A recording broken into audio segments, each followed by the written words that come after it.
Statistics, categorical data. We're looking at displaying it in frequency tables and column graphs. So for example, Heidi surveyed her fellow students on the best day for the formal, and she gave them the options of Thursday, Friday, Saturday and Sunday. And so when she asked, what day would you think is best for the formal, they gave a word answer, Thursday or Saturday, so it's categorical data, and she recorded their answers here. Now we need to display the data in a way that's easy to quickly see what's best, because if we just look at that, we can't easily see what people prefer. We're pretty sure it's going to be Saturday or Friday, but we can't tell. And so often we present data in an easy to understand way to show people our findings. So a frequency table has 2 or 3 columns, depending on whether you put a tally in the middle, and we will. The end column is always what we call the frequency,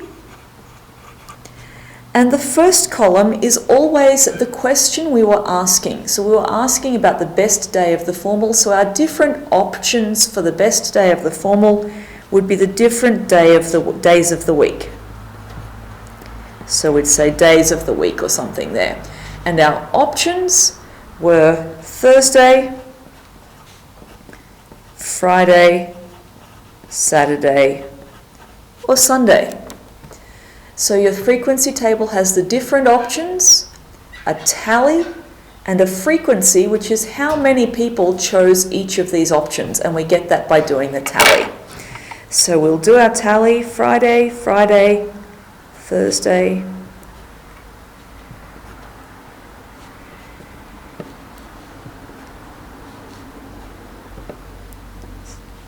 be very careful not to accidentally get mixed up. It's 2 Fridays, 2 Thursdays, Saturday, Sunday, Friday, Friday. So do our tally. Remember, every 5th one goes across so you can easily count. That's 4, 9, 7, and 1. So that's a frequency table, and we can look at that and see that Friday was the most popular day, closely followed by Saturday as another option if the venue is booked out. We also might want to display the data in a column graph. So a column graph always gets the different options on the bottom, and up the side it gets the frequency. And so we label this frequency. You put gradations on the grid line. The gradations are the little lines. And my biggest frequency is 9, so I probably have to go all the way up to 10, 1 extra if I can manage it. 1, 2, 3, 4, 5, 6, 7, 8, 9, 10. Usually have a little bit of an arrow happening there. Numbers against those gradations, and we make sure they're all carefully on the grid lines.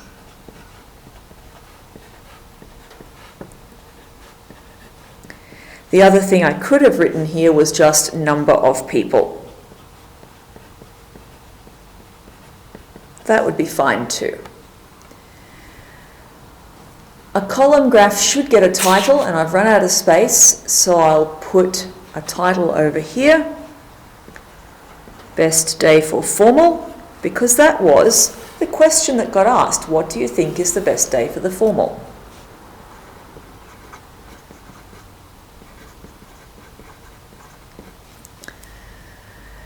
And then my different options go down here. There's 4 different options. I'll have to label this day of the week so I know what's happening. And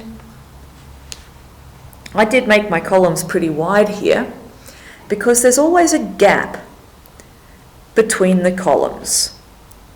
So start with a gap.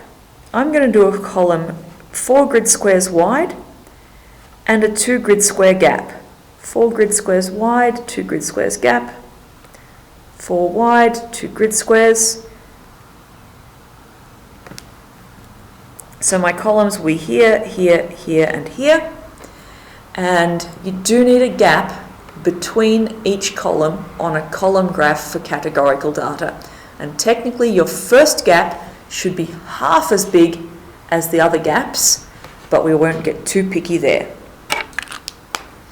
So then I'll label each column Thursday, Friday, Saturday, Sunday. Oops. I'll call this days of the week.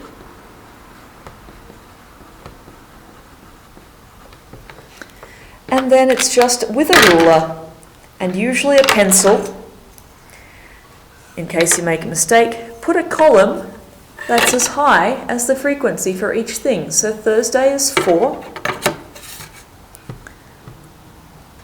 With a ruler,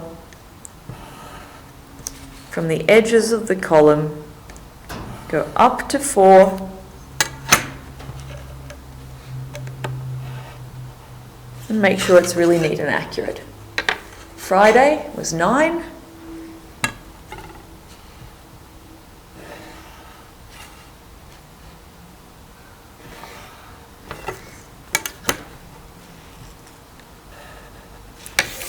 Trying to be as accurate as we can. Saturday was 7.